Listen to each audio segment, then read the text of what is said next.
So hi, hello student, how are you today? Myself Vishal. So today we'll study about the measurement of length. ठीक है, तो इसके पहले हमने क्या क्या देखा था? हमने देखा था ना कि व्हाट इज़ फिजिकल क्वांटिटीज़ के बारे में देखा था। जो हम मेज़र कर सकते हैं वो हमारी क्या थी? फिजिकल क्वांटिटीज़ थी। उसके बाद हमने बात की थी कि फिजिकल क्वांटिटी को मेज़र किस में करेंगे, तो उसको हमने नाम दिया था यूनिट्स के अंदर हम मेज़र करते हैं, यूनिट्स के साथ उसको मेज़र करते हैं। ठीक है, तो अब हमने यूनिट्स के बारे में स्टडी किया था। अब यहाँ पे हम बात करेंगे एग्जैक्टली हमने यूनिट्स तो देख लिया और हमने देखा कि इसको मेज़र कर सकते हैं, लेकिन अब हम बात करेंगे कि मेजरमेंट क्या होती है। ठीक है ना, सो व्हाट इज मेजरमेंट? तो हमने देखा था ना, that means to compare any quantity with the reference standard is known as measurement. अब वो रेफरेंस स्टैंडर्ड क्या था हमारा? वही आपकी यूनिट्स थी। ठीक है ना, तो यहाँ पे हम बात करने वाले हैं मेजरमेंट ऑफ लेंथ की बात करेंगे। तो लेंथ, अब कह रहे हैं ना कि लेंथ क्या होती है, तो length basically the distance between any two points in a space is known as length, है ना। बोलते क्या हो, जैसे मान लो कि यहाँ से मान लो ये पूछेगा ना, बताओ कि मेरे दोनों हैंड्स के बीच में कितना डिस्टेंस है, तो वही डिस्टेंस क्या होगी? मेरे दोनों हाथ के बीच की लेंथ होगी। आगे समझ? तो ये हमारी क्या थी? लेंथ थी। अब बात ये है कि लेंथ जब हम मेजर करेंगे तो हमने देखा ना कि यूनिवर्स में या हमारे जो भी फिजिकल वर्ल्ड में बहुत सारी लेंथ हैं। जैसे हम लेंथ की बात करें तो मॉलिक्यूल की साइज़ भी तो क्या है? लेंथ ही है ना। दैट मीन्स की साइज़ की बात करें तो उसमें भी उसकी डायमेंशन होती है ना। ठीक है, उसकी भी डिस्टेंस होती है ना कुछ क्या होता है, इसके पैरामीटर्स है ना। ठीक है, तो और हम देखें तो एक प्लेनेट का भी साइज़ क्या है, उसकी भी क्या है? एक डिस्टेंस है, उसकी भी क्या है? डायमेंशन है, उसकी भी क्या है? साइज़ है। ठीक है, तो इन सबको मेजर कैसे करेंगे? तो सही सी बात है कि सबका तरीका एक तो नहीं होगा, सबको एक जैसे तो मेजर कर नहीं सकते हम। तो क्या होगा, उनको अलग अलग तरीके से हम क्या करेंगे? मेजर करेंगे उनके सबका मेजरमेंट का एक अलग क्या है आपके पास? प्रोसेस है, उनका एक वे है। ठीक है ना, क्लियर हुआ? ठीक है, तो बेसिकली जब हम मेजरमेंट स्टार्ट करेंगे तो मेजरमेंट हमने देखा कि दो तरीके की है। पहला तो क्या है आपका? डायरेक्ट मेजरमेंट, और दूसरा क्या आपका? Indirect measurement. डायरेक्ट मेजरमेंट में क्या होगा कि हम किसी भी डिस्टेंस पे, किसी भी लेंथ के दोनों एंड पे क्या कर सकते हैं? अप्रोच कर सकते हैं, है ना। दैट मीन्स वहाँ पे दोनों एंड पे हम पहुँच सकते हैं, वही हमारी क्या होगी? डायरेक्ट मेजरमेंट होगी। अब एग्जाम्पल के तौर पर हम ये लें, जैसे पूछ दें आपसे कि ये बोर्ड है ना, इस बोर्ड की लेंथ को बताइए आप, है ना। पूछेगा ना आपकी कि इसकी बोर्ड की लेंथ कितनी है, तो क्या करते हो आप? यहाँ पे एक आपने मीटर स्केल को होल्ड किया, क्या दूसरा बंदा वहाँ पे गया, या आप ही जैसे भी करो उसको दोनों एंड पे आपने अप्रोच कर लिया, एक यहाँ से आके आपने यहाँ तक अप्रोच कर लिया। तो मतलब इस तरीके की जहाँ अगर मेजरमेंट हो रही है तो उसको बोलते हैं हम डायरेक्ट मेजरमेंट बोलते हैं। ठीक है, डायरेक्ट मेजरमेट में क्या होंगे? अलग अलग इसके इंस्ट्रूमेंट होंगे, अलग अलग क्या इनके प्रोसेस होंगे, उनको भी हम देखेंगे, अभी डिटेल में स्टडी करेंगे। ठीक है, तो पहले हम बस एक ब्रीफ समरी लेते हैं कि एग्जैक्टली किसी भी मेजरमेंट में चीज़ें कैसे होती हैं। ठीक है, तो उसके बाद हम बात करते हैं दूसरा आपका इनडायरेक्ट मेजरमेंट। ठीक है ना, तो इनडायरेक्ट मेजरमेंट में क्या होगा? जैसे आपको पूछ दे कि बताइए कि किसी प्लेनेट की साइज़ कितनी है, या पूछ दे कि बताइए कि हमारे अर्थ से सन की डिस्टेंस कितनी है, तो ऐसा तो है नहीं कि यहाँ पे क्या करोगे, या पूछ कि यहाँ पे क्या करोगे कि आपने एक स्केल कोई ली, लेंथ वाली स्केल, और यहाँ पे होल्ड किया और चले गए सन पे, तो कर तो नहीं सकते हो ना। तो क्या ये हमारा मेथड तो फेल हो गया वहाँ पे। फिर इसको हम कैसे मेजर करेंगे, ये डिस्टेंस हम कैसे मेजर करेंगे वहाँ तक? ठीक है ना, समझो। दैट मीन्स क्या कि जिसमें हम दोनों एंड को अप्रोच नहीं कर सके वो हमारी क्या होती है? इनडायरेक्ट मेजरमेंट होती है। ठीक है, क्लियर हुआ? तो ठीक है, अब हम बात करेंगे जैसे इनडायरेक्ट मेजरमेंट हमने बोल दिया कि हाँ, जैसा जहाँ पे अप्रोच नहीं कर सकते वो हमारी क्या होगी? इनडायरेक्ट मेजरमेंट होगी। लेकिन हम बात ये करें कि जैसे मान लो कि कोई आपको मॉलिक्यूल की साइज़ पूछते हैं कि बताओ कि मॉलिक्यूल की साइज़ कितनी होती है, तो अब तो कहोगे सर कि ये मॉलिक्यूल की साइज़ को तो अप्रोच कर सकते हो। क्या आप अप्रोच कर सकते हो? कहोगे सर ना कि हम तो कर लेंगे, मॉलिक्यूल तो सर हमारे पास है, हम तो देख सकते हैं उसको। लेकिन क्या आप उसको नेकेड आई के साथ उसको विजुअलाइज कर सकते हो, उसको इमेजिन कर सकते हो, उसको देख सकते हो कि उसकी कितनी डायमेंशन है? नहीं देख सकते हो। ठीक है, तो जब नहीं देख पाओगे तो क्या होगा? उसके लिए भी जो हमारा मेथड होगा वो ये नहीं होगा कि आपने स्केल लगा, मॉलिक्यूल की साइज बता दी, सर ये तो 4 मीटर का मॉलिक्यूल है, ऐसा तो पॉसिबल ही नहीं है ना। हो सकता है क्या? नहीं हो सकता है ना। ठीक है, तो ये मेथड फेल हो गया। तो इसमें क्या था? अलग प्रोसेस था। तो हमने ये देखा ना कि इनडायरेक्ट मेथड में क्या हुआ, किसी बड़ी से बड़ी, मतलब कि बहुत छोटी सी डिस्टेंस को लेके बड़ी सी भी डिस्टेंस को हम मेजर कर सकते हैं, वो हमारी इस मेथड के अंदर। ठीक है, जैसे साइज ऑफ मॉलिक्यूल से लेके प्लेनेट की डिस्टेंस तक हम बता सकते हैं, प्लेनेट की साइज तक को बता सकते हैं। ठीक है, इस मेथड के साथ। ठीक है ना, समझ में आ गया? अब देखिए, तो यहाँ पे देखा ना कि यहाँ पे जब हम बड़ी डिस्टेंस की बात करें, जैसे मान लो कि सन से अर्थ की डिस्टेंस की बात करें, सन से अर्थ से मून की डिस्टेंस की बात करें, तो उनको हमने मेजर करने का एक तरीका फाइंड किया। ठीक है ना, या हम बात करेंगे जैसे मान लो कि समुद्र समुद्र के अंदर है ना, कोई भी चीज़ मान लो आपने देखा होगा ना कि समुद्र की समुद्र कितना गहरा है, इसको ऐसा तो नहीं कि यहाँ पर सरफेस पे एक स्केल रखे और नीचे लगे स्केल, वहाँ पे तो पॉसिबल नहीं है, ठीक है। इतनी बड़ी डिस्टेंस को हम कैसे मेजर करेंगे, उसको हमने अलग अलग तरीके से अलग अलग मेथड से उसको हम सॉल्व कर मेथड से उसको मेजर करेंगे। तो इसमें जो बड़ी डिस्टेंस को मेजर करने के लिए दैट मीन्स कि किस में, इनडायरेक्ट मेथड में, अभी हम सबको डिटेल में स्टडी करेंगे, लेकिन अब फिलहाल इसको ब्रीफ समझ लेते हैं। तो जितनी बड़ी डिस्टेंस होती है ना, जैसे हम ये बड़ी डिस्टेंस को मेजर करने के लिए पहला होगा आपका वेलोसिटी मेथड और दूसरा होगा आपका ट्रायंगुलेशन मेथड। ट्रायंगुलेशन मतलब क्या होगा, अब ये मतलब सुना कि ये अलग वर्ड है, ये ट्रिग्नोमेट्री आपने पढ़ा होगा क्लास 10th में, ठीक है ना। तो उसमें आपने पढ़ा होगा ना हाइट एंड डिस्टेंस, हमने इंक्लिनेशन डिक्लिनेशन एंगल पढ़ा होगा आपने, है ना, हाइट पढ़ा होगा, डिस्टेंस पढ़ा होगा, ये सब चीज़ें पढ़ा होगा। तो उस मेथड को दैट मीन्स कि यहाँ पे हम किसका यूज़ करेंगे, ट्रिग्नोमेट्री का यूज़ करेंगे, और यहाँ पे किसी भी जो डिस्टेंस को हम मेजर कर सकते हैं जो काफ़ी बड़ी हो उनके लिए। तो ये दो हमारे मेथड थे, ठीक है। अब उसके आगे देखते हैं, इनको डिटेल में स्टडी करते हैं कि ये क्या है, इनके अंदर क्या क्या चीज़ें हैं, ठीक है। इतना हो गया।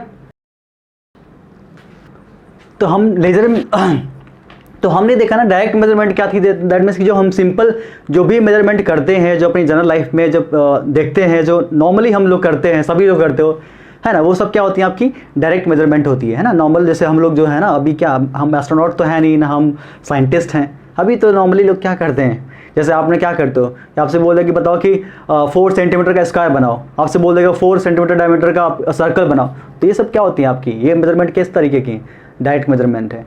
तो ये मेजरमेंट करते किसके साथ हो, तो आपने देखा हो ना कि जब हम लेंथ की मेजरमेंट करते हैं तो हमारे पास स्केल होती है। आपने नॉर्मल स्केल देखी होगी ना, जो आपकी छोटी स्केल होती है, आई थिंक वो अप्रॉक्सीमेटली 15 सेंटीमीटर क्या करती है, 15 सेंटीमीटर वो मेजर करती है, देखा होगा। तो आपने देखा होगा ना कि जो नॉर्मल स्केल होती है उसके साथ हम क्या करते हैं, कंपेयर करते हैं। जैसे पूछ आपसे बताओ कि 1.5 सेंटीमीटर का आप लेंथ बताओ, तो क्या करते हो, यहाँ 0 पे सेट किया, फिर इसके बाद काउंट करते हो, यहाँ पे हो गया कितना, 1 हो गया, उसके बाद 1 2 3 4 5, ये कितना हो गया 1.5, यहाँ पे कितना हो गया 1.5 सेंटीमीटर, ऐसा होता है ना, ये कितना हो गया 2 सेंटीमीटर। तो आप इसके साथ क्या करते हो, उसको कंपेयर कर लेते हो। तो ये हमारी क्या थी, स्केल थी, है ना। और ये और किस में हमने मेजर किया, तो वो किस में था, सेंटीमीटर में था या मीटर में, जो भी हमने स्टैंडर्ड जो भी हमने यूनिट्स दे रखा था, ठीक है। तो इस तरीके की जो मेजरमेंट होती है वही हमारी क्या होती है, डायरेक्ट मेजरमेंट होती है।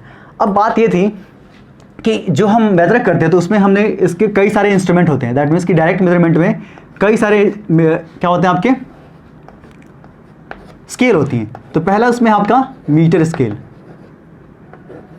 मीटर स्केल है ना। तो मीटर स्केल आपने देखा है ना, नॉर्मली जो हमारी स्केल होती है ना, नॉर्मली वो मीटर स्केल होती है। आपने ऊपर देखा होगा ना कि ऊपर वो इंच में बताता है ना, लिखा होगा यहाँ पे 15 सेंटीमीटर लिखा होगा, ऊपर लिखा होगा 6 इंच। अब वो जो होती है ना, अब दोनों देखो, दोनों क्या है, यूनिट्स है ना, किसकी, लेंथ की यूनिट है। एक हमारी मीटर भी क्या है आपकी यूनिट है, किसमें, एसआई में है, इंच भी किसमें है आपका एफपीएस में है, दैट मीन्स कि फीट पाउंड सेकेंड में है, ठीक है। लेकिन दोनों किसकी यूनिट है, लेंथ की यूनिट है। तो वो सब क्या है, स्टैंडर्ड उनका अलग अलग, उनकी वैल्यू क्या है, अलग अलग है, ठीक है, समझ में आ गया। अब ये नहीं कह सकते हो कि 1 मीटर इज टू 1 फीट होता है, नहीं, उसका स्टैंडर्ड अलग है, हमारा मीटर का स्टैंडर्ड अलग है। क्लियर हुआ, समझ में आ गया कुछ, ठीक है। तो ये चीज़ थी। और लेकिन हाँ, और ये भी ध्यान देना आप लोग कि उनके बीच में रिलेशन भी होता है, मतलब मीटर में और इंच में भी क्या होता है, रिलेशन होता है, अभी उसको हम डिस्कस करेंगे। तो देखा हमने, तो मीटर स्केल होती है ना, मीटर स्केल क्या थी आपने तो देखा ना, जैसे मान लो कि हमने इतनी बड़ी डिस्टेंस को हमने बता दिया कि ये 1 मीटर है, ठीक है ना। तो उस मीटर स्केल में उसको बोल दिया उसने 1 मीटर है, ठीक है ना। और जैसे मान लो कि हमें 1 मीटर से कुछ डिस्टेंस कम चाहिए, हमने तो बोल दिया ना कि मान लो कि यहाँ से यहाँ तक की जो डिस्टेंस हमने मान लिया अप्रॉक्सीमेटली मान लो कि 1 मीटर की थी, ठीक है। अब ज़रूरी नहीं ना कि जो प्रैक्टिकल लाइफ में हमारी जो चीज़ें यूज़ कर रहे हैं, जो हम देख रहे हैं, समझ रहे हैं, वो सारी 1 मीटर की मीटर में हो, है ना, ऐसा तो नहीं ना। हो सकता है कि कोई 1 मीटर से क्या हो, कम हो सकता है कि कोई उससे भी कम हो। अब बताओगे इतने डिस्टेंस को कैसे मेजर करोगे, आपकी स्केल तो कितनी थी, 1 मीटर की थी। तो हमने क्या किया, इस 1 मीटर को, इसको 1 मीटर को किस में इसको 100 पार्ट में डिवाइड कर दिया। कितने पार्ट में, 100 पार्ट में, ठीक है ना। जब हमने 100 पार्ट में डिवाइड किया तो इस 100 पार्ट को बोला 100 सेंटीमीटर। अच्छा जैसे पूछ दो कि बताओ कि इसकी डिस्टेंस कितनी है, तो ऐसा तो है नहीं कि ये कितना कि ये 2 सेंटीमीटर या 3 सेंटीमीटर होगा, ये हो सकता है क्या 1.5 हो सकता है क्या 2.5 हो सकता है ना ऐसा। तो अब ये 2.5 हो गया, ये 2 ये हो गया। अब इसको कैसे मेजर करेंगे, ये मुश्किल होगी। तो हमने क्या किया, फिर से इसको हमने नहीं, मतलब साइंटिस्ट लोगों ने, इतने हमारे पास दिमाग नहीं थे ना, ठीक है। तो हमने क्या किया, इसके जो 100 पार्ट थे, है ना, 100 पार्ट में क्या हो गया, इसको हमने 100 पार्ट में डिवाइड किया था, तो इसको हमने बोला 100 सेंटीमीटर, 1 मीटर इक्वल्स टू कितना 100 सेंटीमीटर। हमने क्या किया, इसके 1 पार्ट को, दैट मीन्स किसके, इसके 1 पार्ट को, 1 पार्ट का मतलब कितना 1 सेंटीमीटर को फिर से कितने पार्ट में डिवाइड कर दिया हमने, 10 पार्ट में डिवाइड कर दिया, 10 पार्ट्स में। इस 10 पार्ट्स को हमने क्या बोला, इसको रेस कर देते हैं, इस 10 पार्ट को बोला 10 mm, मतलब 1 सेंटीमीटर इक्वल्स टू कितना 10 mm। क्लियर हुआ, कोई डाउट इसमें। तो ये कितना था, हमने देखा ना, एक प्रॉपर्टी किसकी थी, मीटर स्केल की। अब देखा ना हमने कि 1 सेंटीमीटर को कितने पार्ट में डिवाइड किया है, देखो 1 2 3 4 5 6 7 8 9 10, मतलब हमने 10 पार्ट में। अब आप बता सकते हो ना कि इसकी कितनी, कि 2.5 मतलब कितना 2 सेंटीमीटर और 5, या जो भी आप बता सकते हो, ठीक है। जैसे मान लो यहाँ पे मुझे ये कितना है, यहाँ से मान लो क्या हो, लेस देन 1 सेंटीमीटर हो तो क्या बताओगे, यहाँ मान लो बोलोगे सर इसको देख के तो बोलोगे सर ये कितना है 2 mm का है। अब आ गया ना, अब सेंटीमीटर होते तो क्या करते, उसको नहीं बता सकते थे, ठीक है। मतलब इसको बस ऐसे ही समझना, ठीक है ना, ये स्केल नहीं है, हमने तो ऐसा बना रखा है आपको, ठीक है, क्लियर हुआ। तो अब मतलब इसका जो, अब इसका 1 पार्ट कितने के बराबर था, तो इसका 1 पार्ट हमने बोला, ये मतलब 10 mm बोला था ना, इसका 1 पार्ट मतलब कितना 1 mm, ठीक है। यहाँ तक कोई डाउट है इसमें, मतलब ये प्रॉपर्टी किसकी थी, मीटर स्केल की थी। हमने इसके साथ, हमने इसके थ्रू किसी भी डिस्टेंस को हमने, मतलब इसका कम से कम जो मिनिमम जो काउंट था वो कितना था, हमने देखा कि कोई भी मीटर स्केल 1 mm तक क्या कर सकती है, मेजर कर सकती है ना। तो 1 mm हम देखें ना स्केल, अभी तो आई थिंक मेरे पास, हाँ आप सब लोग क्या करना, अब स्केल लेना, ठीक है ना, अभी जब लेक्चर के टाइम में स्केल देना, अब स्केल से समझ इसको इमेजिन करना, ठीक है ना। तो आपने देखा होगा ना स्केल के अंदर ऊपर आपकी इंच की होती है, नीचे आपकी मीटर स्केल होती है, ठीक है ना, जो सेंटीमीटर है mm में लिखा होगा आपने, ऐसे ऐसे पॉइंट्स में, ऐसे लाइन्स में बनी होती हैं, ठीक है ना। तो हमने ये देखा ना कि 1 mm भी जो वैल्यू थी वो भी हमें काफ़ी विजिबल थी और क्लियर विजिबल थी, है ना, देख सकते थे उसको कि 1 mm की लाइन्स के गैप को हम आसानी से देख सकते थे। तो हमने, आपने कभी कभी देखा भी होगा, जैसे मान लो कि इस चौक की बात करें, मान लिया था ना, इसको मीटर स्केल मान लिया था, ठीक है, इस दूसरा चौक लेते हैं ना, और देखो मान लो इसको कंपेयर करें हम, इसको देखें तो ये देखा ना कि ये मान लो अगर ये मीटर स्केल होती तो ये कितना होता, जैसे मान लो ये 1 सेंटीमीटर है तो ये कितना होता 1 2 3 4, अगर इतना होता तो कितना होता 4 mm होता। लेकिन हमने देखा ना कि ये 3 से भी ज़्यादा है लेकिन 4 से कम है। अब हमने देखा उस स्पेसिंग के अंदर हम उसको, आप देख सकते हो, उसको विजुअल कर सकते हो, इतनी डिस्टेंस थी, तो जाहिर सी बात है कि अगर ऐसी डिस्टेंस है, अगर ऐसी कोई लेंथ है, तो सर इसको कैसे मेजर करेंगे, कि बताइए कि किसी पेज की या किसी कार्डबोर्ड की जो 1 mm से क्या हो, कम हो, ठीक है ना, उसको कैसे मेजर करेंगे, किसी पेज की थिकनेस को बताइए कितनी होगी, वो भी तो एक लेंथ है, ठीक है ना। तो इसको मेजर करने के लिए हमारे पास तो एक साइंटिस्ट थे, उन्होंने एक इंस्ट्रूमेंट बनाया, दूसरा इंस्ट्रूमेंट क्या नाम था उसका, वर्नियर कैलिपर्स। Vernier calipers. अब वर्नियर कैलिपर्स क्या था, तो वर्नियर कैलिपर्स ने क्या किया, जो इसका मतलब कि जो लास्ट पार्ट ना 1 mm को, मतलब इसने क्या किया 1 mm को वर्नियर कैलिपर्स में हमने इसको 10 पार्ट में और डिवाइड कर दिया। कितने पार्ट में, 10 पार्ट में, ठीक है ना। और ध्यान देना कि हमने mm से छोटी कोई यूनिट, हमने मतलब ऐसे छोटी यूनिट्स हैं लेकिन हमने इसको स्टैंडर्ड हम यहीं पे मानते हैं इसको, ठीक है ना। तो इसको 10 पार्ट में डिवाइड किया। अब इसका मतलब क्या होगा कि इसका जो 1 पार्ट होगा, इसका वर्नियर कैलिपर्स में, अब ये देखो, अब ये नहीं करना कि अब वर्नियर कैलिपर्स को बताने का तरीका, उसको समझने का तरीका अलग है, तो इसके लिए बहुत टाइम लग जाएगा। तो फिलहाल इसको बस ओरली आप समझ जाओ कि ये चीज़ें ऐसी होती हैं, ठीक है, क्लियर हो। तो इसको इसने 10 पार्ट में डिवाइड किया। अब 1 पार्ट जो इसका था कितने के बराबर होगा, तो ये कितना होगा 10 mm के बराबर होगा। समझ में आ गया। इसका मतलब कितना कि ये जो कितना काउंट किया, तो ये 0.1 mm तक लिस्ट काउंट, इसका मतलब कि कम से कम ये कितना काउंट किया, तो इसका लिस्ट काउंट कितना था, इसको हम बोलते हैं क्या है, लिस्ट काउंट। लिस्ट काउंट मतलब कितना, कम से कम कितना मेजर कर रहे हैं, काउंट। इसको LC से भी, इसको आगे हम और पढ़ेंगे, ठीक है ना। लिस्ट काउंट आप पढ़ोगे जब लैब में प्रैक्टिकल करोगे ना, वर्नियर कैलिपर्स के, स्क्रू गेज के, तो ये सब चीज़ें पढ़ोगे, एक भी सारे टर्म्स आएंगे, ठीक है। आ गया समझ में। तो इसके 1 पार्ट मतलब इसका जो लिस्ट काउंट था, किसका, वर्नियर कैलिपर्स का, इसका जो लिस्ट काउंट था वो कितना था 0.1 mm के बराबर था, ठीक है, क्लियर हुआ, ठीक है। तो जैसे मान लो कि आपकी हेयर की थिकनेस के पूछ दें, आपसे पूछ दे कि अब ये भी तो क्या था, अगर हम इसकी मान लो कि हमने देखा था ना कि यहाँ तक इस केस में क्या था कि अगर मान लो कोई क्वांटिटी है तो उसको मेजर कर सकते कितना, जैसे मान लो ये लेंथ है, ये लेंथ है, ये पी से क्यू की पूछ रहे बताओ कि इसकी पी से क्यू के बीच की डिस्टेंस कितनी है, तो आपने कितना बताया 4.2 सेंटीमीटर, किसके साथ बता दिया, मीटर स्केल के साथ बता दिया, ठीक है ना।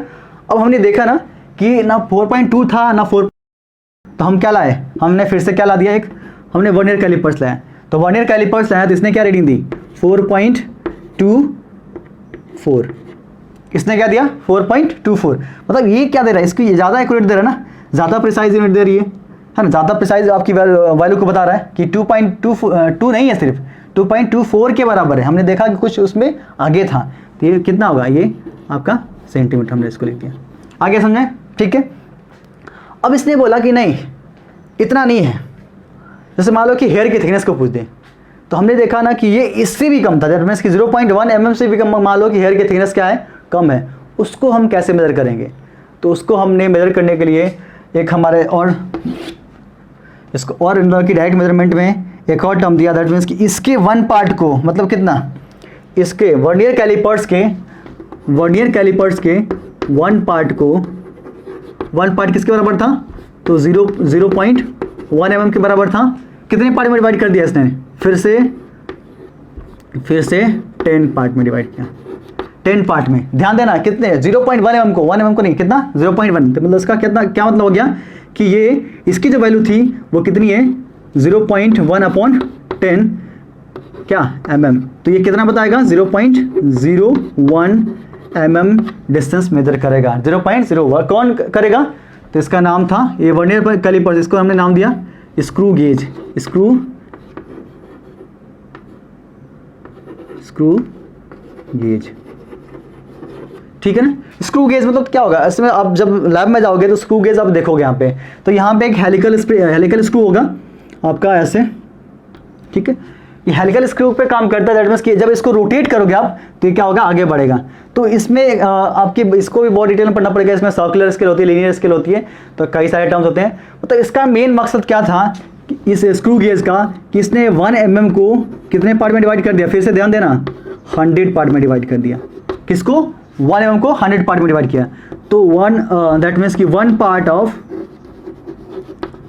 स्क्रू गेज कितना होगा, तो 1/100, ये क्या था mm ना, तो इसको लिखोगे कितना 0.01 mm, मतलब इसका जो लिस्ट काउंट था स्क्रू गेज का वो कितना था 0.01 mm, मतलब इस अब यहाँ तक को हमने जो वैल्यू थी, जो दैट मीन्स की जो डिस्टेंस थी उसको हमने विजिबल करके, मतलब नेकेड आई से हमने उसको देख लिया, उसको हमें प्रूफ भी मिल गया कि हाँ ये वैल्यू इतनी ही होती है।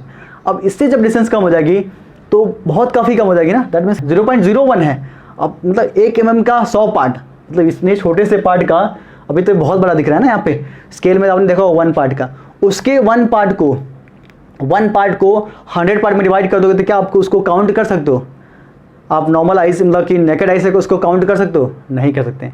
तो हमने इसके बाद हमारा, अब इसके बाद जो सारे जितने भी टर्म्स आएंगे वो किस में आ जाएंगे, फिर यहाँ तक तो थी डायरेक्ट मेथड की, अब इसके बाद आ जाएगा किसका, इनडायरेक्ट मेथड का टर्म आ जाएगा, ठीक है। तो आई होप की चीज़ें समझ में आ रही होगी।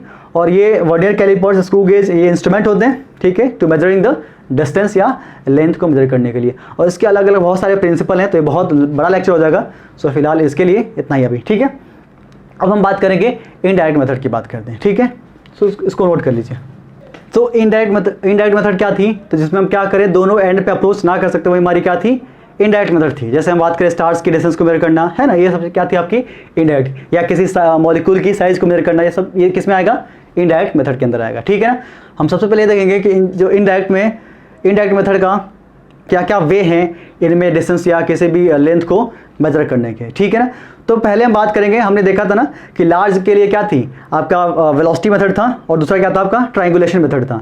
स्मॉल के लिए, स्मॉल दैट मीन्स कि किसी मॉलिक्यूल की साइज के लिए क्या होगी, उसका अलग मेथड होगा, ठीक है ना। तो सबसे पहले हम यहाँ पे बात करें किसका, इनडायरेक्ट मेथड के अंदर वेलोसिटी मेथड, पहला जो मेथड होगा आपका वेलोसिटी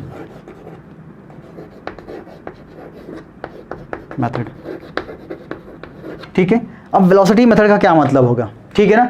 आपने पढ़ा होगा ना कि अगर पूछे आपसे कि what is the velocity, velocity equals to क्या होता है, तो बोलते हैं ना कि sir displacement 1, total displacement 1 time, total time, that means कि पर यूनिट टाइम में वो कितना डिस्टेंस ट्रेवल किया हुआ, ये हमारी क्या होती है, वेलोसिटी होती है, सब जानते हो, ठीक है ना। अब इसके थ्रू सर हम कैसे मेजर करेंगे, इसके थ्रू कोई भी किसी भी क्या नाम है डिस्टेंस को हम कैसे मेजर कर सकते हैं, ठीक है ना। तो आपने क्लास 9th में पढ़ा होगा साउंड के अंदर क्या होती है, स्पीड होती है, आई थिंक 334 मीटर पर सेकंड भी होती है, ठीक है ना। आप सब जानते हो कि लाइट की स्पीड होती है ना। तो लाइट क्या होगी, टाइम के साथ ट्रैवल करती है, ठीक है। आपने पढ़ा होगा लाइट ईयर पढ़ा था ना कि एक साल में जितना डिस्टेंस ट्रेवल करती है हमारी क्या थी, लाइट ईयर थी। तो यहाँ पे देखते हैं, तो इसमें जो पहला है वो है आपका रिफ्लेक्शन। जो पहला मेथड इसमें, मतलब मेथड्स नहीं समझो, मतलब ये प्रोसेस है रिफ्लेक्शन या इसको बोल सकते हो इको। अब इको का जब नाम आ गया, रिफ्लेक्शन या इको का नाम है, तो किसमें इको होता है, इको किसमें होता है, साउंड में होता है ना, आपने देखा होगा। जैसे मान लो कि कोई पहाड़ है ना। अब पहाड़ की मान लो कि उस पर उसकी क्रेस्ट पे तो पहुंच नहीं सकते हो, ऐसा तो नहीं है कि क्रेस्ट पे पहुंच गए और आपने उसकी डिस्टेंस को मेजर कर लिया, यहाँ से 1 मीटर स्केल रखा। मान लो यहाँ पे बंदा था, एक छोटा सा बंदा, और यहाँ से ये क्रेस्ट पे जाके यहाँ से मीटर स्केल रखा, यहाँ पे मीटर स्केल रखा, कर सकता है ऐसा, नहीं कर सकता है। तो क्या करेगा, ऐसा कुछ मेथड ढूंढेगा ना कि जिसके साथ उसको उसकी डिस्टेंस को ये बता सके। तो हम सब जानते हैं ना, तो ये क्या करेगा, यहाँ से साउंड क्रिएट करेगा ना। तो हम जानते हैं कि साउंड के अंदर क्या होती है, वेलोसिटी होती है, ठीक है ना, वेलोसिटी होती है, सब जानते हो, ठीक है। तो वेलोसिटी, ये साउंड कहाँ पे गया, यहाँ पे गया। मान लिया कि यहाँ से यहाँ तक की जो डिस्टेंस है वो कितना मान लिया हमने, d मान लिया, ये गया यहाँ पे। और हमने क्या किया, इसके पास क्या थी, वॉच भी थी, इसने वॉच से टाइम क्या किया, जैसे ही साउंड गया, अब यहाँ पे गया ना, वापस इसको सुनाई कब देगा, जब ये साउंड यहाँ से जाने के बाद टकराने के बाद फिर वापस क्या होगी, रिफ्लेक्ट होकर इसके पास नहीं आएगी, तब तक इसको सुनाई देगा क्या। ऐसा तो है नहीं कि इसने बोल दिया तुरंत सुनाई दे दिया। ये साउंड यहाँ से यहाँ तक ट्रेवल करेगी, फिर यहाँ से रिफ्लेक्शन के बाद ये वापस आएगी। तो इसने क्या किया, उसने टाइम को काउंट कर लिया। अब आपको बताना है कि बताओ कि उस साउंड को जाने में और वापस आने में इसको डिस्टेंस इसने कितनी डिस्टेंस इसने कवर की, बताओ। और एक बार यहाँ पे गया फिर वापस आ गया ना, तो डिस्टेंस तो टोटल क्या होगी, ये वाली डिस्टेंस, जाने की डिस्टेंस प्लस आने की डिस्टेंस, दैट मीन्स की टोटल जो डिस्टेंस होगी, टोटल डिस्टेंस कितनी होगी, कितना, 2d के बराबर होगी। कोई डाउट है क्या इसमें। और इसने जो टाइम कैलकुलेट किया, वो टाइम हमने मान लिया t टाइम कैलकुलेट किया, ठीक है ना। और आप जानते हो क्या कि वेलोसिटी इज इक्वल्स टू क्या होता है, डिस्टेंस अपॉन या डिस्प्लेसमेंट बोलते हैं ना। तो ये फिलहाल हम यहाँ पे वेलोसिटी मतलब ये मत समझना कि यहाँ डिस्प्लेसमेंट क्या होगा, 0, बस ऐसे ही समझो। तो यहाँ से मुझे ना डिस्टेंस कितनी है आपकी, 2d, और टाइम कितना आपका। आपको चाहिए क्या, आपको तो क्या मेजर करना है इसकी कि कितनी डिस्टेंस है इस क्रेस्ट की, कितनी डिस्टेंस है। मतलब ये मान लो कि यहाँ पे मतलब ये जो हमारा क्रेस्ट है या जो पहाड़ है, इसकी डिस्टेंस यहाँ से कितनी दूर है, ये इसकी ना, ठीक है, समझ में आ गया। तो ये डिस्टेंस बताओ कि कितना, कि यहाँ से इसको हम यूनिटी मेथड लगाएंगे, तो ये होगा आपका 2d is equals to v into t. तो d इज इक्वल्स टू क्या हो जाएगा आपका, vt अपॉन 2। तो ये मेथड होगा हमारा वेलोसिटी मेथड। मतलब इस तरीके से हम क्या करेंगे, किसी भी डिस्टेंस को हम मेजर कर सकते हैं, किसके साथ, साउंड वेव के साथ, ठीक है ना, साउंड वेव के साथ, ठीक है। क्लियर हुआ कुछ। तो ये मेथड तो हमारा इनडायरेक्ट मेथड के अंदर था, ठीक है। अब हम बात करते हैं, आपने देखा होगा, सुना होगा कि आई थिंक क्लास 9th में आपने पढ़ा भी होगा, या नहीं पढ़ा होगा तो देखें इधर। आपने एक डिवाइस सुनी होगी, सोनार, या रडार तो सुना होगा ना, रडार सोनार सब पढ़ा होगा आपने, है ना। आप देखते हो ना कि सर हमने मूवियों में, ऐसे तो नॉर्मली तो आपने रडार देखा नहीं होगा, मूवी में देखा हो ना कि सर जब कोई भी ऑब्जेक्ट उसके जहाज़ या शिप जो भी है उसके सामने आती है, उसके नीचे ऊपर होती है, तो रडार में उसको देख लिया जाता है। वो किसके थ्रू, वो किस प्रिंसिपल के बेस्ड होगा। तो रडार की हम जब बात करें ना, जैसे मान लिया कि यहाँ पे शिप है हमारी, कौन सी, एरोप्लेन वाली, अरे यार बन जाओ, शिप, ठीक है ना, ये मान लो शिप है, और यहाँ पे मान लो कि कोई टैंक है, इसने यहाँ पे लगा दिया, ठीक है ना। अब ये शिप, मान लो कि एयरप्लेन है और एयरप्लेन जा रही है, यहाँ पे टैंक है, इसने यहाँ पे इसको, और मान लो कि इसको हिट करने वाला है, यहाँ पे इसने लगा दिया, ठीक है ना, रॉकेट मिसाइल लगा दी। तो ये देखता है यहाँ पे जो बंदा बैठा होगा वो कैसे फाइंड कर लेता है, कैसे फाइंड कर लिया। तो ये क्या करते हैं यहाँ से, कि यहाँ से रेडियो वेव ये एमिट करते हैं, क्या करते हैं, रेडियो वेव। तो रेडियो वेव जब आती है यहाँ से, तो आने के बाद ये वापस, क्योंकि रेडियो वेव के पास क्या होती है, एक पर्टिकुलर उसकी फ्रीक्वेंसी होती है, ठीक है ना, और उसकी पर्टिकुलर एक इंटेंसिटी होती है। तो उस इंटेंसिटी, उस एनर्जी के साथ ये जब वापस यहाँ पे आती है, उसके बाद हीट होने के बाद क्या होती है, वापस से ये रिफ्लेक्ट होती है। तो फिर ये जो इमेज इसकी हमारे जो डिस्प्ले होता है उसके अंदर शो करता है कि नीचे आपकी क्या है, टैंक है। तो यहाँ पे भी वही प्रिंसिपल है ना, जो ये वाला प्रिंसिपल था। तो अब इससे बता सकते हो क्या कि ये कितनी दूर है, बता सकते हो ना। क्यों? क्योंकि जब ये वेव गई और वापस आई तो उस टाइम को क्या कर रहा था, उसके पास सिस्टम होते हैं, उसको वो कैलकुलेट करता है, उस कैलकुलेशन के साथ वो क्या बताता है कि ये कितनी दूर हमसे ज़्यादा है। ठीक है, दूसरी चीज़ करें, ये किसका था, आपका रडार का था। ठीक है ना।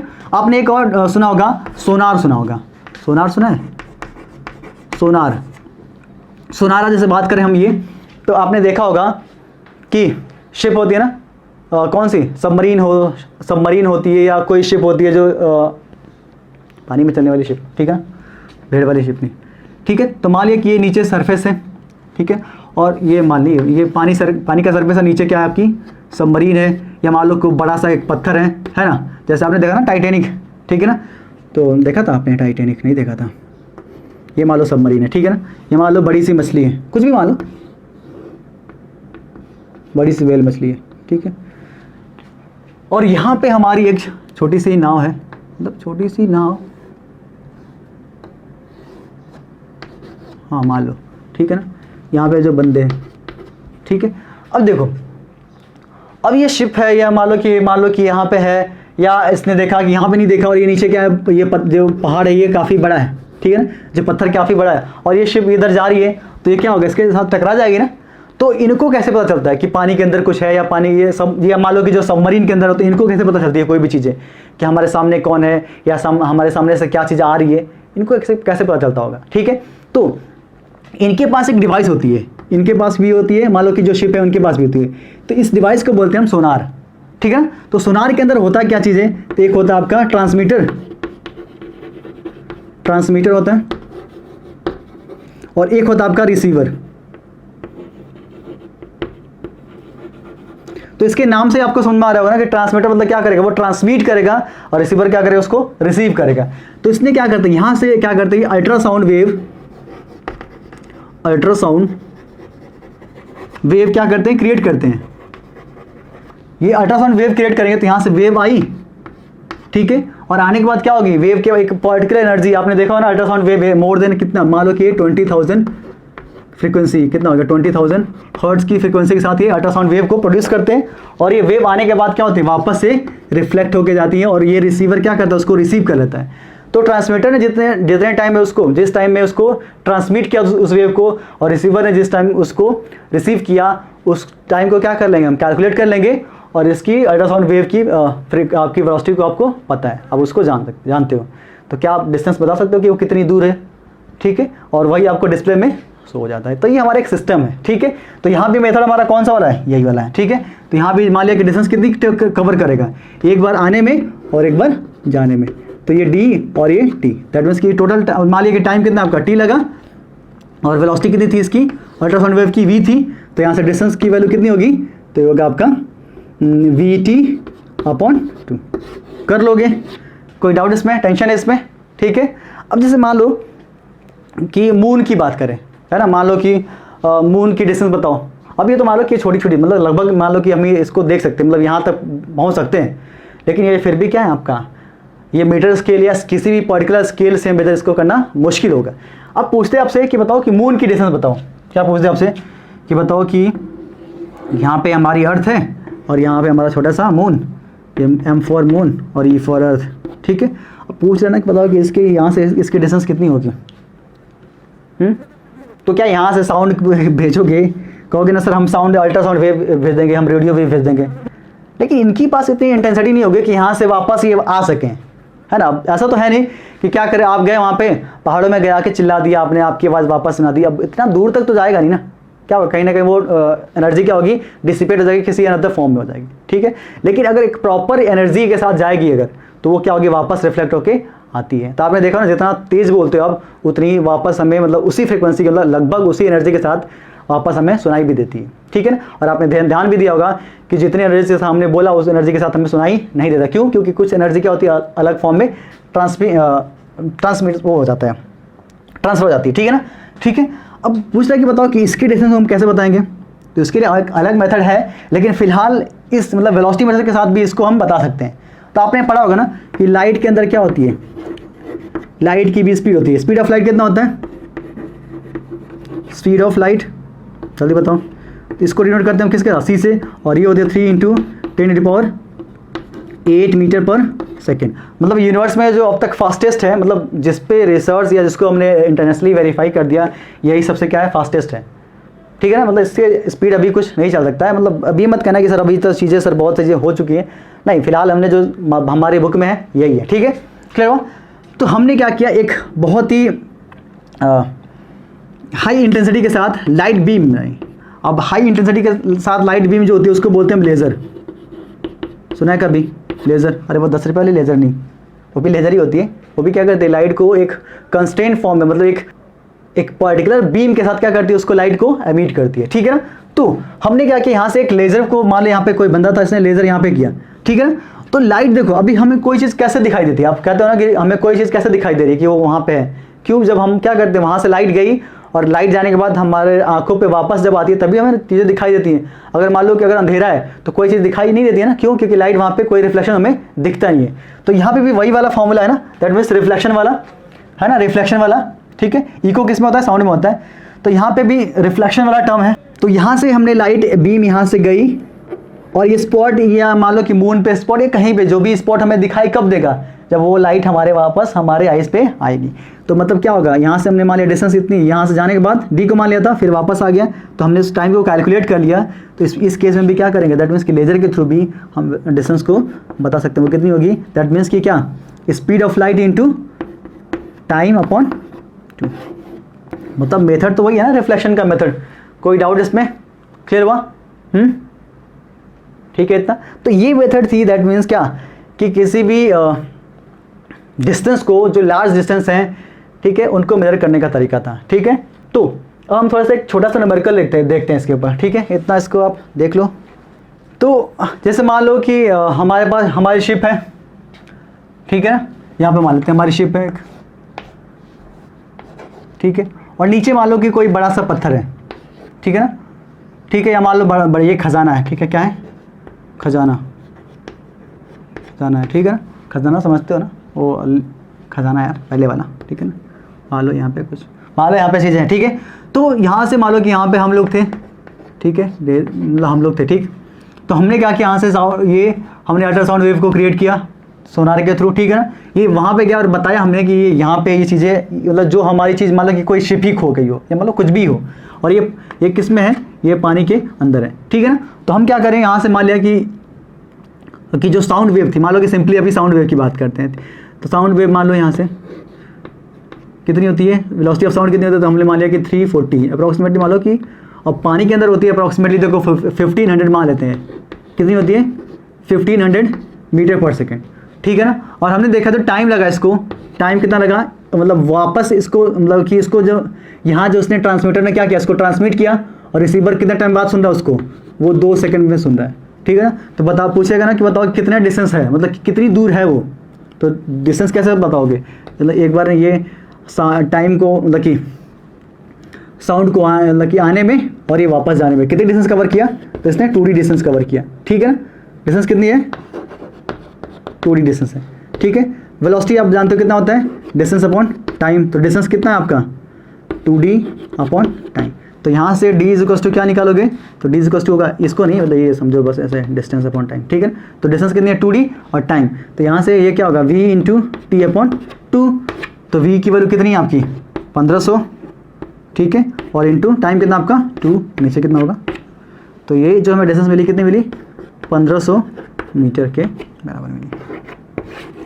तो कर लो कैसे, तो ये बहुत सिंपल है, बहुत आसान है। तो देखो ये बस ये मेरा तरीका है कि मैं सारे पॉइंट्स को क्लियर करना चाहता हूँ कि मतलब कि कोई भी पॉइंट्स मिस ना हो आपको। ठीक है।